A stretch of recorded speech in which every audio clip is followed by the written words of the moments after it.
Të nderuar televizionistë, përshëndetje, do të jemi bashkë në këtë edicion informativ këtu në Drita Televizion. Ju njohim me zhvillimet e ditës.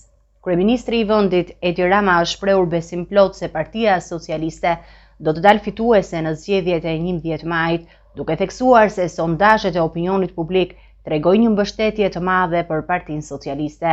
Ai ka komentuar gjithashtu kritikët e tij dhe ka kërkuar ndjesë për deklaratën mbi autizmin politik, duke theksuar se është një term i përdorur në literaturën politike. Në një bashkëbisedim live me ndjekësit në rrjetet sociale, kryeministri Edi Rama ka shprehur besimin e tij të palëkundur se Partia Socialiste do të dalë fituese në zgjedhjet e 11 majit. Rama theksoi se sondazhet e opinionit publik, si dhe analizat nga kanale të ndryshme, tregojnë një mbështetje të gjerë për Partinë Socialiste, duke theksuar se shumica e shqiptarëve janë të bindur se Partia Socialiste është ajo që do të fitojë. Në të gjitha sondazhet e opinionit publik, në të gjitha kanalet, është shumë e qartë se pyetjes kush i fiton zgjedhjet ka një shumicë shumë më të madhe se ajo që voton normalisht Partia Socialiste, që thot i fiton Partia Socialiste. Dhe ndërkohë jemi në kushtet kur ka një dëshpërim të madh, dëshpërim shumë të madh në anën tjetër, një dëshpërim i cili reflektohet edhe në pasqyrat e kënetës mediatike. Rama nuk la pa përmendur edhe kundërshtarët e tij politik, duke i akuzuar ata për përhapjen e kritikave dhe thashë themeve kundër tij dhe qeverisë. Për mua nuk lihet gjë pa thënë për qeverinë dhe për Partinë Socialiste, që është forca që qeveris, madje edhe për vetë popull. Populli së fundmi në këto pasqyra konsiderohet, citoj, i sëmur. Është një popull i sëmur sepse në shumicën e tij dërmuese mendon se vendi po ecën në drejtimin e duhur. Kryeministri është ndalur dhe te përdorimi i gjuhës së tij gjatë fushatës, duke u përgjigjur për deklaratën e tij të njohur për autizmin politik. Ka vetëm një gjë për cilën kam kërkuar ndjesë, dhe edhe aty ka qenë një gabim krejt padashje, por ama gabim për cilin kam kërkuar ndjesë kur kam folur për autizmin politik. Autizmin politik, për gjithë ata që janë të interesuar dhe mund ta kërkojnë, është një term i përdorur në literaturën politike dhe akademike, nuk është diçka e krijuar për të thyer apo për të lënduar askënd, mirë po. Në fund, kryeministri bëri thirrje për të votuar në 11 maj, duke i kërkuar shqiptarëve të mendojnë për te ndarjeve ideologjike të majit dhe të djathtë dhe të votojnë për Partinë Socialiste për të siguruar një të ardhme të ndritur për vendin dhe për të arritur qëllimin final të integrimit të Shqipërisë në Bashkimin Evropian.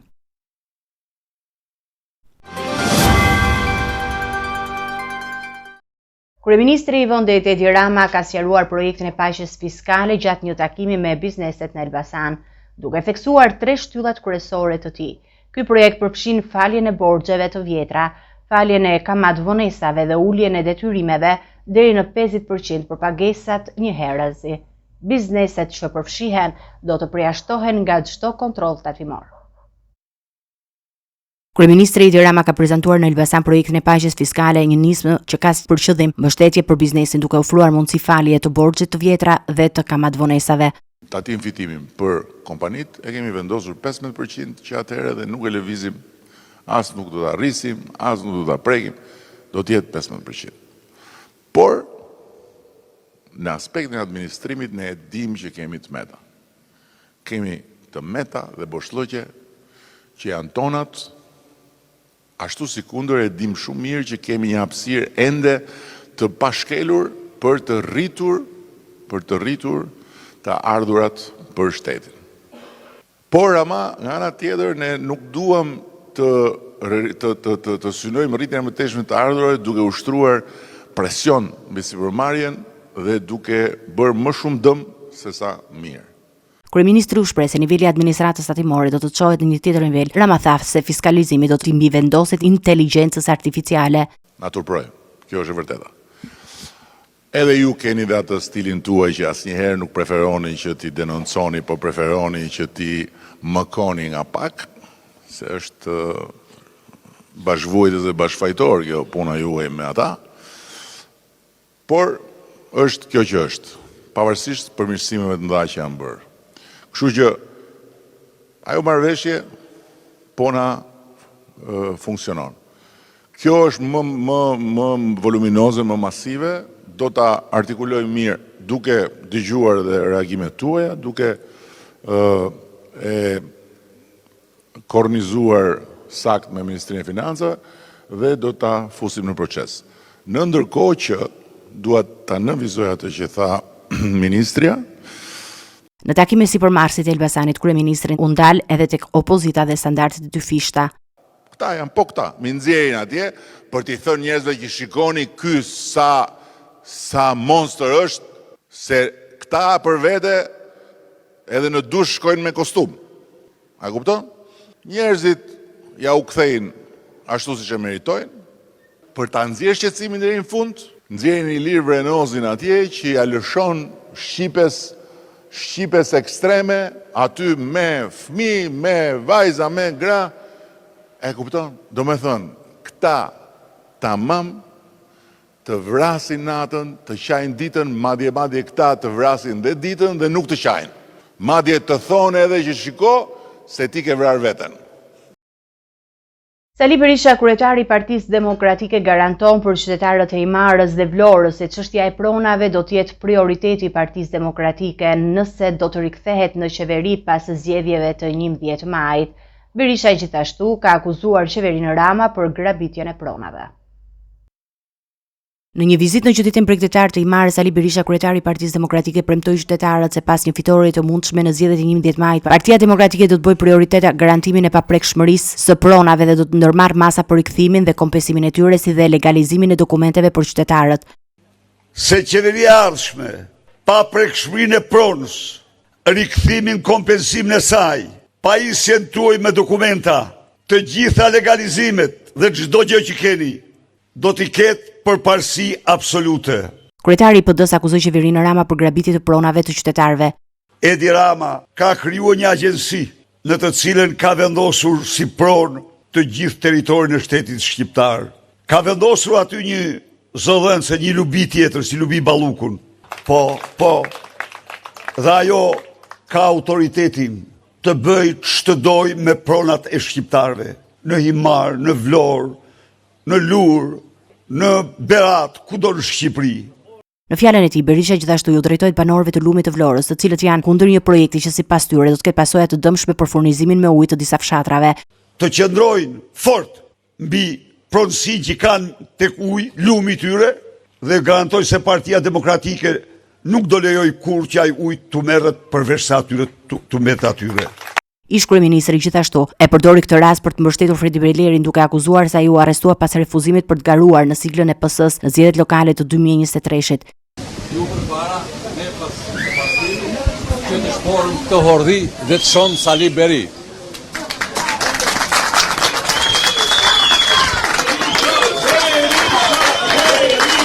Unë nuk mund të kaloja kurse si pa u nal në Borsh, pa u nal në këtë qendër të rëndësishme të njerëzve të punës, njerëzve adhetar, njerëzve të zot, të aftë. Në takimin me banorët e Borshit, Berisha theksoi se programi i PD-s do të garantojë zgjedhjen e problemit të pronës në 4 vitet e ardhshme dhe që çdo problem pronësor do të zgjidhet brenda kësaj periudhe. Problemet madhore me të cilat përballesh sot, siç është problemi i pronës, një problem shumë serioz, do të jetë në krye të listë të përparësive tona për t'i dhënë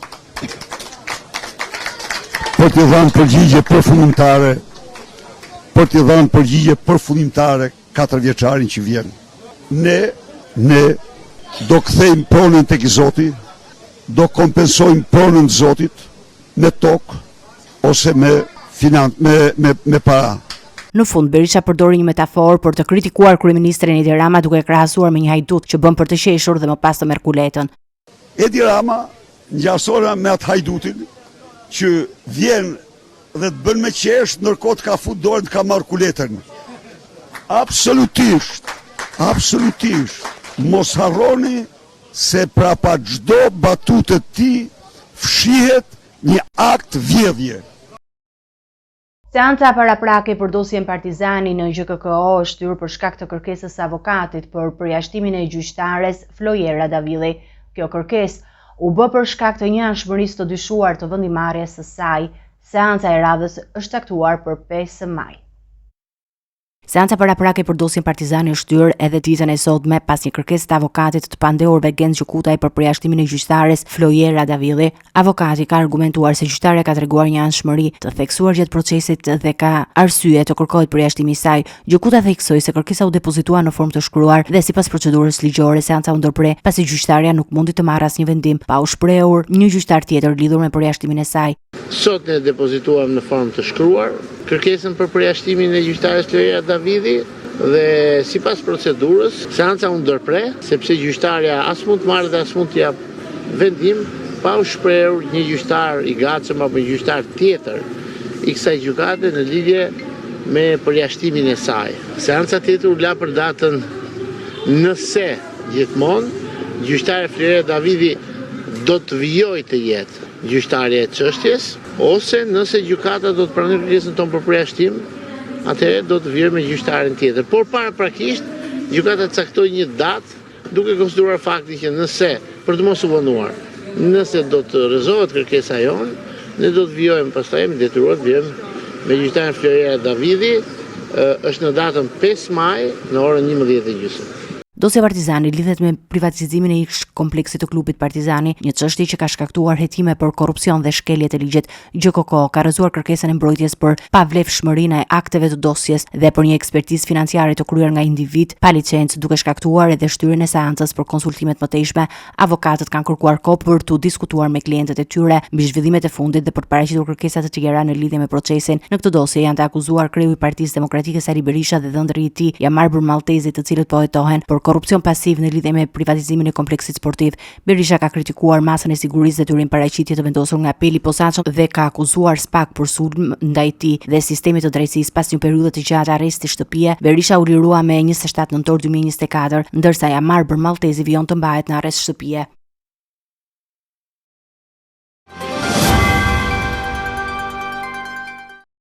Eci me të tjera informacione, provat e gjetura pas atentatit të rënë në Lundër të Tiranës, ku 4 persona përfshirë dhe 2 të mitur u plagosën, kanë dhënë shpresë për zbulimin e autorëve. Policia ka nisur hetimet intensive duke verifikuar disa pista përfshirë motivet e mundshme të hakmarrjes dhe lidhjet me skema të fajdeve. Hetuesit e krimeve të rënda në policinë e Tiranës kanë nisur një hetim të thedhuar pas atentatit të rënë në Lundër të Tiranës, ku 4 persona përfshirë 2 mitur mbeten plagosur. Gjatë hetimeve janë gjetur prova të rëndësishme në vendin e ngjarjes që mund të ndihmojnë në zbardhjen e atentatit dhe identifikimin e 2 autorëve të dyshuar. Sipas burimeve, disa sende personale të dyshuara se u përkasin e autorëve janë gjetur në zonën ku u krye atentati. Këto prova përfshin objekte të cilat dyshohen se janë nga autorët gjatë largimit të tyre dhe gjurmë gjenetike të gjetura, të cilat janë dërguar për analizë në laborator për të krahasuar me të dhënat e mundshme. Pas atentatit, 2 autorët janë larguar me shpejtësi në drejtim të Elbasanit, duke kaluar nëpër zona rurale të Tiranës për të humbur gjurmët. Policia ka gjetur më pas një motor të djegur në afërsi të mulletit që dyshohet se është përdorur nga autorët. Hetuesit kanë nisur të verifikojnë disa pista, ku njëra prej tyre ka të bëjë me një mundësi të hakmarrjes ndaj gruas së Roam Brahimit, që jeton në afërsi të vendit ku u plagosi mituri. Sipas hetimeve, 2 orë para atentatit në Lundër në Lezhë, u vra Gjovalin Prendi, babai i Roam Brahimit, një ngjarje që mund të ketë lidhje me përplasjet mes grupeve rivale. Po ashtu, një tjetër pistë që po hetohet është lidhur me skemën e fajdeve për cilat hetuesit kanë dyshime se mund të ketë qenë një shkak për atentatin. Mendohet se autorët mund të kenë ngatruar shënjestër duke menduar se brenda mjetit ishte një tjetër person, ndërsa në fakt ishin 2 djemt e mitur dhe shoferi i familjes Demiraj, si dhe një adoleshent i familjes. Hetimet po vazhdojnë ndërkohë që pritet të dalin më shumë informacione në lidhje me motivet dhe autorët e këtij atentati. Policia e Tiranës ka nisur hetimin administrativ pas pretendimeve të prindërit të një 14 vjeçari që thotë se djali i tyre është dhunuar nga punonjës të uniformave blu në komisariatin numër 1. I mituri i shoqëruar për hedhjen e fishek zjarreve ka bërë kërkesë për hetim të veprimeve të policisë, ndërkohë që drejtoria e policisë ka nisur procedura disiplinore ndaj 3 punonjësve të saj. Policia e Tiranës ka nisur një hetim administrativ për të hetuar pretendimet e prindërve të një 14 vjeçari që dyshojnë se djali i tyre është dhunuar nga punonjës të policisë në komisariatin numër 1 të kryeqytetit. Ky njoftim erdhi pas denoncimit të Komitetit Shqiptar të Helsinkit, i cili i referohet një incidenti që ndodhi gjatë orëve të pasdites kur 14 vjeçari u shoqërua nga një patrullë policisë pasi u kap duke hedhur fishek zjarre në zonën e liçenit artificial.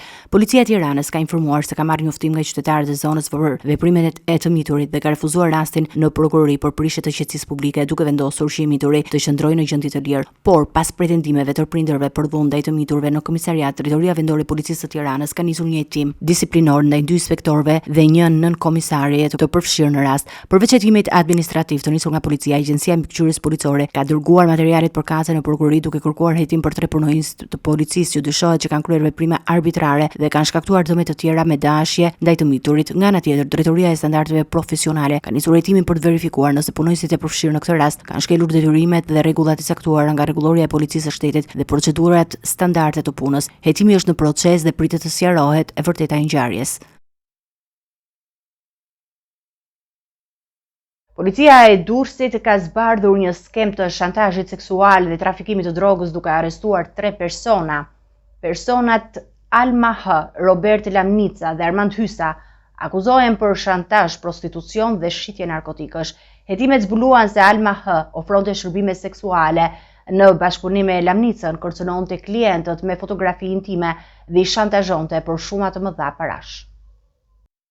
Një operacion I realizuar nga policia e Durrësit ka çuar në zbardhjen e një skeme kriminale e cila përfshin shantazhin seksual dhe trafikimin e drogës. Alma H, një 49 vjeçare nga Spitalla, dyshohet se ofronte shërbime seksuale kundrejt pagesës dhe bashkëpunonte me Robert Lamnicën, 40 vjeç, për të shantazhuar klientët e saj. Pasi realizoheshin takimet intime, ata I kërcënonin klientët me thikë dhe detyronin të paguanin shuma të konsiderueshme parash. Sipas hetimeve, në një rast të dokumentuar, Alma dhe Lamnica I morën një klienti 65.000 lekë pas kërcënimit me publikimin e fotove intime të tij. Robert Lamnica kishte bërë gjithashtu foto kompromentuese të klientëve të cilët përdoreshin si presion për t'i detyruar ata të paguanin. Gjatë hetimeve u konstatua se Alma H kishte ndërtuar një sistem shantazhi të bazuar në kërcënimin e klientëve me publikimin e fotografive intime nëse ata nuk paguanin. Skema e shantazhit përfshinte një marrëdhënie të rrezikshme ku klientët kërcënoheshin përmes kërcënimeve fizike dhe emocionale. Hetimi I policisë ka çuar në arrestimin e Alma H dhe Robert Lamnicës, ndërkohë që në një aksion të zhvilluar mëtej u arrestua dhe 21 vjeçari Armand Hysa, I cili ishte kapur me drogë të llojit kokain të ndarë në doza të gatshme për shitje.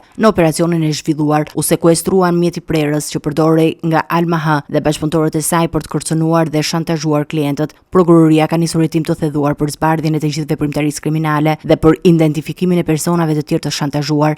Materialet janë referuar për veprimet mëtejshme për disa akuza të rënda, si shtrëngimi me anë të kanosjes ose dhunës për dhënien e pasurisë, prostitucion dhe prodhim dhe shitje e narkotikëve. Operacioni vazhdon në dokumentimin e plotë të skemës dhe për ndihmën e personave të tjerë që mund të kenë qenë të përfshirë në këtë aktivitet kriminal. Prokuroria e Fierit ka proceduar babi bir Afrim dhe Alici Mili për vrasje me paramendim mbetur në tentativë dhe mbajtje pa leje të armëve. Ngjarja ka ndodhur në 9 prill kur ata dyshohet se qëlluan me armë automatike dhe pistolet drejt një motomjeti në lëvizje duke dëmtuar pasagjerin. Policia ka arrestuar Afrim Cimilin, ndërsa Alici Mili është shpadhur në kërkim.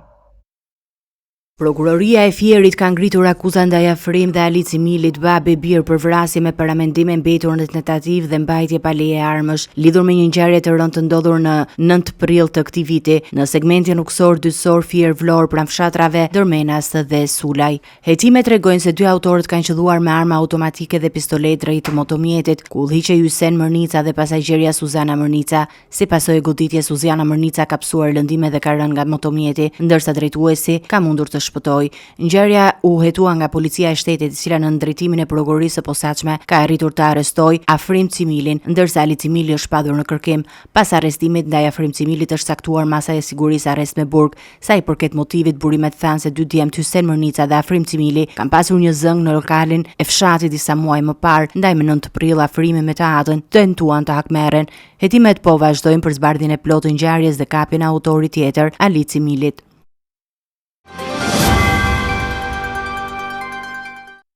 Do të ecim me të tjera zhvillime, kalojmë në zhvillimet nga rajoni. I dërguari I Bashkimit Evropian për dialogun Kosovë-Serbi, Peter Sorensen, ka qëndruar në Prishtinë sot për një vizitë pa paralajmërim, ku është pritur nga zëvendësues kryeministri në detyrë I Kosovës Besnik Bislimi. Sorensen tha se qëndron në Prishtinë në kuadër të implementimit të mandatit të tij si I dërguar I Bashkimit Evropian, derisa I quajti vizitën e tij si një vizitë normale. Në një kohë kur dialogu Kosovë-Serbi ndodhet në një fazë vendimtare dhe skena politike në Prishtinë mbetet e tensionuar, emisari I Bashkimit Evropian për dialogun, Peter Sorensen, ka mbërritur sot për një vizitë të paparalajmëruar në ndërtesën e qeverisë së Kosovës. Diplomati danez është pritur nga zëvendës kryeministri në detyrë dhe udhëheqësi i ekipit negociator të Kosovës, Besnik Bislimi, në një takim që, sipas burimeve, zhvillohet në kuadër të një vizite të shkurtër por intensive. Sorensen pritet të qëndrojë vetëm disa orë në Prishtinë, por prania e tij sot ka një simbolik të fortë diplomatike, duke sinjalizuar se Bashkimi Evropian po i kushton vëmendje të shtuar zhvillimeve të fundit në rajon. Kjo është vizita e dytë e Sorensenit që prej emërimit të tij si përfaqësues i posaçëm për dialogun Kosovë-Serbi. Gjatë qëndrimit të tij të parë, ai kishte zhvilluar takime me drejtuesit më të lartë të shtetit, duke cilësuar fazën e re të bisedimeve si një fillim të mirë, por duke nënvizuar njëkohësisht se suksesi i dialogut varet nga gatishmëria për kompromis që duhet të vijë nga të dyja palët. Vizita e sotme zhvillohet në një kontekst të ndjeshëm diplomatik, ku procesi i dialogut është në kërkim të një dinamike të re, pas muajsh stagnimi dhe tensioni në terren. Diskutimet pritet të përqendrohen në mundësitë konkrete për ringjalljen e dialogut dhe shmangjen e përshkallëzimit të mëtejshëm në marrëdhëniet ndërmjet Prishtinës dhe Beogradit.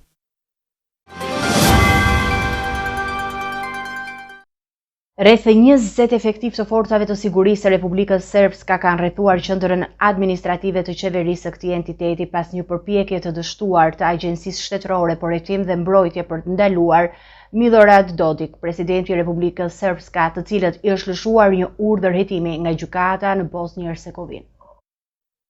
Situata e tensionuar në Sarajevën lindore ka arritur kulmin të njëjtën, ku rreth 20 efektiv të forcave të sigurisë të Republikës Srpska kanë bllokuar hyrjen në qendrën administrative të qeverisë, një ndërtesë që është ndërruar në qendër të ngjarjeve politike të rëndësishme. Ky incident pasoi përpjekjen e Agjencisë Shtetërore për Hetim dhe Mbrojtje për të ndaluar presidentin e Republikës Srpska, Milorad Dodik, në përputhje me një urdhër të lëshuar nga gjykata e Bosnjë-Hercegovinës, që ka lidhje me hetimet për sulm ndaj rendit kushtetues të Bosnjë-Hercegovinës. Policia e Republikës Srpska ka penguar operacionin e Agjencisë Shtetërore për Hetim dhe Mbrojtje, por autoritetet e agjencisë shpjeguan se ishin në përputhje me një urdhër të ligjshëm dhe se nuk është përdorur forcë. Kjo ngjarje ka krijuar një përplasje të drejtpërdrejtë midis institucioneve të shtetit të Bosnjë-Hercegovinës dhe autoriteteve të Republikës Srpska, të cilat kanë një histori të tensionuar politike dhe të integrimit të shtetit të Bosnjë-Hercegovinës. Dodik, i cili ka qenë një figurë kyçe politike në këtë entitet, po përballet me akuza të rënda për përfshirje në aktivitete që dëmtojnë rendin kushtetues të shtetit. Ai ishte në Sarajevën lindore për të marrë pjesë në hapjen e një objekti të rëndësishëm për qytetin dhe për të zhvilluar takime me drejtuesit e komunave lokale, por bllokimi i Agjencisë Shtetërore për Hetim dhe Mbrojtje ka shtuar edhe më shumë tensionet mes palëve. Ndërkohë, hetimet janë duke u zhvilluar nga Prokuroria e Bosnjë-Hercegovinës,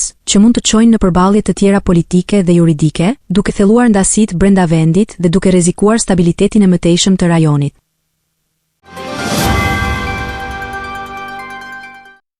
Eci me zhvillimet nga bota, mira i qytetarë nga barbota vazhduan të jetin homazhet për Papa Francesco në Merall që zjasin deri në 4 orë për të hyrë në bazilikën e Shën Pjetrit. Vetëm deri në mëngjesin e së njëjtës mbi 48.000 persona kishin parakaluar pranë arkivolit të tij. Ceremonia nisi të mërkurë ndërsa Vatikani la të hapur dyert e bazilikës edhe gjatë natës për të përballuar turmat. Në ditën e dytë të homazheve publike për Papën Francesku, radhët e njerëzve që prisnin për të bërë nderimet e fundit u zgjatën me orë të tëra përpara bazilikës së Shën Pjetrit në Vatikan. Vatikani njoftoi se vetëm deri në mëngjesin e së njëjtës, rreth 48.600 persona kishin kaluar përpara arkivolit të Papës, i cili është vendosur në një ambient të veçantë për vizita publike. Ceremonia nisi të mërkurën dhe për shkak të interesit të madh, bazilika qëndroi e hapur deri në orët e para të mëngjesit, për të rihapur sërish në orën 7. Francesku ndëroi jetë të hënën pas 12 vitesh në krye të Kishës Katolike, i njohur si një zë i të përjashtuarve dhe i reformave të thella në Vatikan. Për funeralin e tij, i cili do të mbahet të shtunën, autoritetet italiane kanë nisur një operacion masiv sigurie, duke pritur rreth 170 delegacione të huaja. Ndër personalitetet që do të marrin pjesë janë presidenti amerikan Donald Trump, presidenti i Ukrainës Volodymyr Zelensky, princi britanik William, si dhe lider të tjerë nga e gjithë bota. Ndërkohë, Rusia ka njoftuar se do të përfaqësohet me ministrin e saj të kulturës. Vetëm pak orë pas sinjaleve pozitive nga bisedimet ndërkombëtare në Londër, Rusia ndërmori një sulm të dhunshëm në Ukrainë. Të paktën 9 persona humbën jetën dhe mbi 60 të tjerë u plagosën përfshirë edhe fëmijë. Presidenti amerikan Donald Trump foli për një marrëveshje të mundshme me Moskën, ndërsa nga ana tjetër Zelensky e quajti takimin në Londër emocional por pozitiv.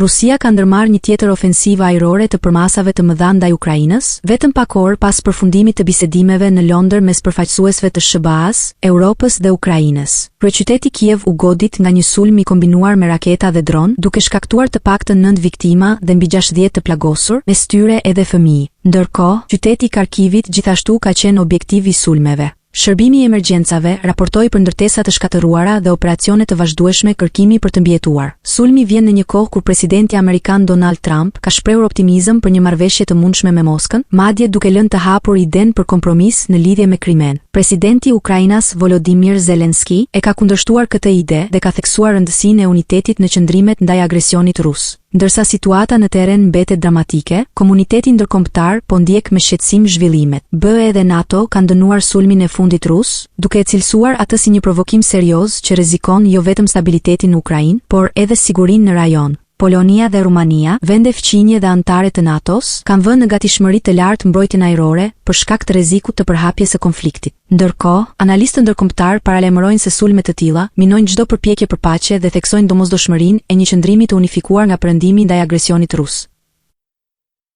Polonia ka ngritur me urgjencë avionët luftarak pas një sulmi të gjerë ajror të Rusisë në Ukrainën perëndimore. Autoritetet polake aktivizuan sistemin e mbrojtjes dhe zbulimit për të mbrojtur hapësirën ajrore të NATO-s. Sulmi rus shkaktoi viktima në Kiev dhe shqetësime të shumta për sigurinë në kufit lindor të aleancës. Varshava dhe forcat aleate po ndjekin situatën në gatishmëri maksimale. Pas një vale të re sulmesh ajrore nga Rusia ndaj Ukrainës, Polonia ka reaguar me ngritjen urgjente të avionëve luftarak gjatë natës për të garantuar sigurinë e hapësirës ajrore të NATO-s. Ushtria polake njoftoi se veprimi u ndërmor në përgjigje të sulmeve me raketa balistike, të lundrimit dhe dron të nisura nga Moska, të cilat goditën kryesisht rajonet perëndimore të Ukrainës, pranë kufirit me Poloninë. Sipas autoriteteve ukrainase, në Kiev janë konfirmuar të paktën 9 viktima dhe mbi 70 të plagosur si pasojë e sulmeve. Polonia, si anëtare e NATO-s, ka forcuar masat e mbrojtjes dhe ka vendosur në gatishmëri sistemet e saj ajrore për të shmangur çdo shkelje të hapësirës së saj ajrore nga objektet fluturuese ruse. Ndërkohë, përfaqësues të Komandës Operative Polake deklaruan se janë në koordinim të vazhdueshëm me forcat e tjera aleate për të mbikëqyrur nga afër situatën dhe për të mbrojtur territorin e aleancës. Sulmet e fundit kanë rritur ndjeshëm tensionet në kufit lindor të NATO-s, ku çdo devijim i dronëve apo raketave përtej Ukrainës mund të krijojë pasoja të rënda diplomatike dhe ushtarake.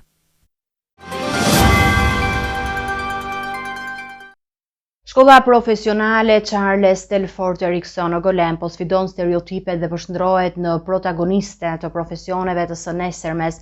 Gjatë aktivitetit Dita e Vajzave, të rejat u inkurajuan të ndjekin pasionet e tyre pa u ndalur tek paragjykimet shoqërore, veçanërisht në degën e veterinarisë, ku shpesh perceptohet si profesioni djemve apo profesionet atipike. Vajzat treguan se përkushtimi dhe aftësia nuk kanë gjini, por kanë vullnet dhe ëndër për të ndryshuar botën. Në brigjet e Adriatikut ndodhet një shkollë që jo vetëm edukon, por edhe frymëzon. Shkolla e mesme profesionale Charles Telford Erickson në Golem të Kavajës, një institucion që ka ditur të zhvillohet në përputhje me kohën dhe të krijojë ura lidhëse mes brezave, profesioneve dhe së ardhmes. Me një drejtim dhe profil bashkohor, kjo shkollë është kthyer në një pikë referimi për arsimin profesional në Shqipëri. Këtu dijet nuk mbeten vetëm në libra, ato zbatohen në praktik, në laborator, në terren dhe në situata reale pune. Në kuadër të rëndësisë që ka përfshirja e vajzave në profesione, shpesh paragjykohen si atipike. Shkolla organizoi një aktivitet promovues me titullin Dita e Vajzave, një ditë për të thyer stereotipe, për të rritur ndërgjegjësimin dhe për të dhënë një mesazh të qartë. Profesionet nuk kanë gjini, por pasion dhe përkushtim. Drejtoresha e shkollës, zonja Matilda Çanaku, theksoi se mbështetja në bizneset lokale, si dhe mundësia për studim në një spektër të gjerë profesional, ka ndikuar drejt për drejt në zgjedhjen e nxënësve. Ajo shtoi se shumë prej nxënësve janë kthyer për të kontribuar sërish në shkollën që i formoi. Për ne bashkëpunimi me bizneset është gjë e më e rëndësishme në shkollë. Marrëdhënia me biznesin në vitet e fundit ka marrë tjetër fokus dhe tjetër qasje. Nxënësi përveç se bën praktikën profesionale në shkollë, e ka të domosdoshme që ta bëjë praktikën edhe në biznes. Ndërsa ideuesja e projektit, zonja Entela Dimni, tregoi se Dita e Vajzave ka si synim të frymëzojë të rejat që të ndjekin pasionet e tyre, duke zgjedhur lirisht profesionet që dëshirojnë larg paragjykimeve sociale. Këtë aktivitet në bashkëpunim me gjithë bashkëpunëtorët e tjerë e bëjmë sepse duam që të tërheqim vajza në profesione atipike. Për shembull, në shkollën tonë kemi drejtimin veterinari dhe duam që të tërheqim sa më shumë vajza në drejtimin veterinari.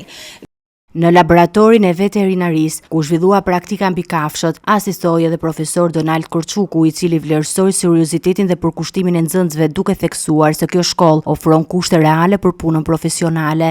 Ka orë caktuara ku jemi edhe ne të detyruar të sjellim te pjesa e laboratorit, pjesa e mikroskopit, pjesa e qepjeve apo pjesa e demonstrimit injeksionesh e të gjitha këto. Normalisht bëhen këtu dhe në rast nevoje, sepse normalisht kafsh janë, mund të kemi edhe në një që mund të ketë nevojë për mjekim. Bashkë me nxënësit shkojmë tek baza dhe merremi me trajtimin e kafshëve.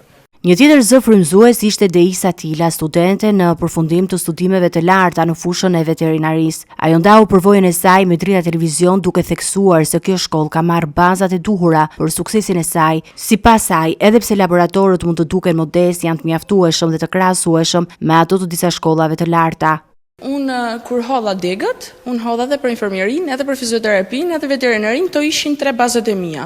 Unë i kapa të gjithë, përsëri zgjodha veterinarin. Unë isha në gjimnaz, kishim biologji, që biologjia u studionte thellësisht për njeriu, dhe s'kishim një mikroskop, nuk kishim parë ndonjëherë mikroskop, ndërsa këtu na janë krijuar, është krijuar çdo lloj kushti. Megjithatë, sukseset e saj, edhe me laborator mjaft efektiv, shkolla ka ende nevojë për përmirësime të logjistikës dhe për investime të mëtejshme. Grupi i inxhinierimit ndoqi nga afër disa prej praktikave mësimore dhe siç tregojnë pamjet, entuziazmi dhe serioziteti është i pranishëm në çdo klasë, laborator dhe ambient pune. Shkolla mesme profesionale Charlie Stelford Erickson është më shumë se një institucion edukimi. Ajo është një familje e madhe që ndihmon nxënësit të ndërrojnë dhe të kuptojnë veten. Ajo është një dritare drejt së ardhmes, një dritare që meriton të zgjerohet edhe më shumë me mbështetjen e duhur nga komuniteti dhe institucionet, sepse kur një shkollë funksionon mirë, ajo nuk formon vetëm profesionist, por ndërton një shoqëri më të mirë dhe kjo shkollë ja vlen të mbështetet.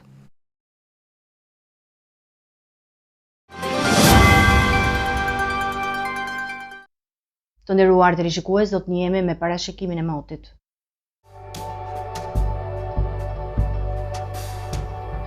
Territori shqiptar për datën 25 prill do të ndikohet nga kushte atmosferike të qëndrueshme. Moti do të jetë kryesisht me kthjellime dhe vranësira kalimtare, sidomos në relievet malore gjatë pasdites.